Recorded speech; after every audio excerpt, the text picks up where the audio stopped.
Oduu keenyatti aanuun mootummaan Itoophiyaa humnaa fi bajeta biyyattii gara waraanaatti naannessuun diinagdee biyyattii sadarkaa guutuutti socho'uuf hin dandeenye irraan gahee jedhu ogeeyyiin diinagdee. Hammam ejensiin staatistiksii giddugaleessaa Itoophiyaa qaala'insi gatii baatii waxabajjii darberraa eegalee fooyya'insa mul'isuu ibsus gabaasonni akkasii dhugaa lafarra jiru kan mul'isan miti jedha ogeessi diinagdee Hirphaa Taarraqaa. Adeemsa amma jiruun mootummaan Itoophiyaatti aangoorra jiru rakkoo diinagdee biyyattii mudate furuuf hin danda'u. Waraana Oromiyaa fi kaaba biyyattiitti deemaa jiru dhaabuun nagaa buusuu qofatu diinagdee biyyattii tooratti deebisuu fi danda'a jedhamee jira. Guutuun oduu kana itti aanee dhiyaata.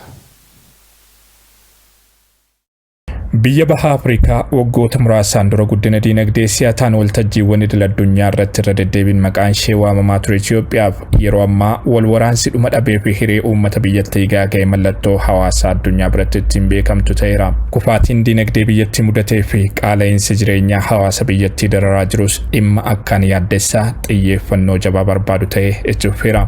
Kufaatii diinagdee Itoophiyaa mudateef biyyattiin imaammata diinagdee ifaa ittiin hoogganamtu dhabuurraa eegalee hanga wal waraansa biyyattii xumura dhabeetti sababoonni eeruun danda'amu danuudha jedha ogeessi diinagdee Hirphaa Taarraqaa.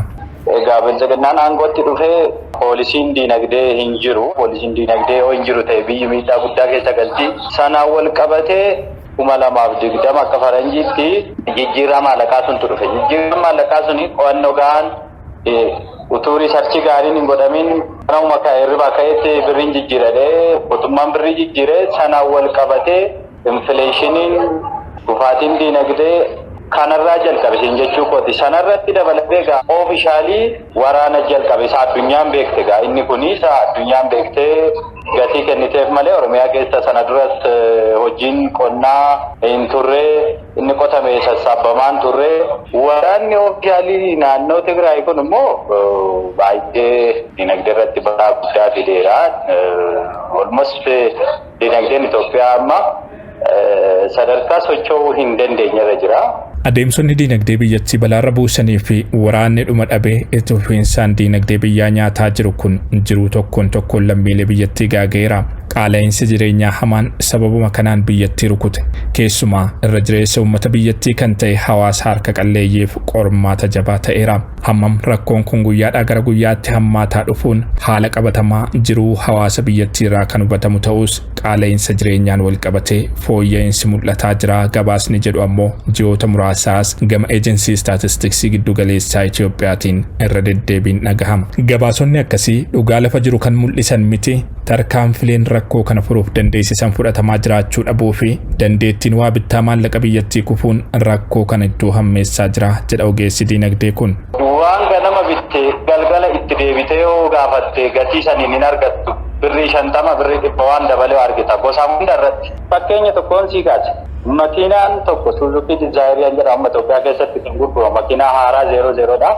Waan ji'a lama hin caalle keessatti birrii gara 700 gara 800 dabale. Kana jechuun gatiin waa bituu birriin Itoophiyaa baay'ee gadi bu'ee jechuudha. Ageenis doolaaratti jijjiirama waan ta'eef akka waliigalaatti waan irratti hin qabu waan dabale malee egaa mootummaan siyaasaaf jecha akkana jedha malee fooyya'insa waan agarsiise tokko illee hin qabu. Itoophiyaatti balaawwan uumamaa fi namtolcheen miiliyoononni rakkoo hammaataa irra bu'aniiru. Biyyattiin rakkoo diinagdee salphaatti keessaa ba'uun hin danda'amneef saaxilamuus ragaaleen qaamolee garaagaraatiin yeroo yeroon ifa ta'an ni mul'isu. Itoophiyaan keessumaa bulchiinsa Abiy Ahmed jalatti edaa guddaa dhaloota dhaalchisuun muddama jabaa keessa buutee jiraachuunis waan ifa jiru. Rakkooleen gama diinagdeen Itoophiyaa mudatan kan mootummaa biyyattii hoogganaa jiruun furamuuf danda'an mitiin yaada ogeessa diinagdeeti. Amma mootummaan akka mootummaatti ofiifuu dhaabbatee itti fufuu sadarkaa dadhabeerra jira diinagdeedhaan. Liqiin amma Itoophiyaa irra jiru doolaara biiliyoona 56.7 ol irra ga'ee jira. Dachaa lamaan guddate bara waggaa 4 gidduutti. Kuni maaliin oolaa jira? Waraanarra oolaa jira. Duriyyeetu sassaabee ittiin bashannanaa jira.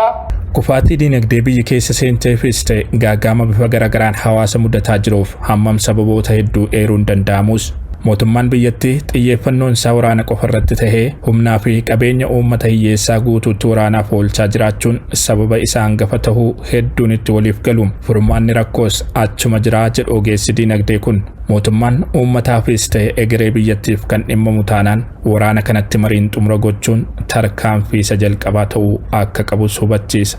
Jalqaba waan kana sirreessuuf waraanni dhaabachuu qaba, nagaan uummataa deebi'uu qaba, mariin godhamuu qaba. Kanaaf immoo mootummaan illee qophii natti hin fakkaatu.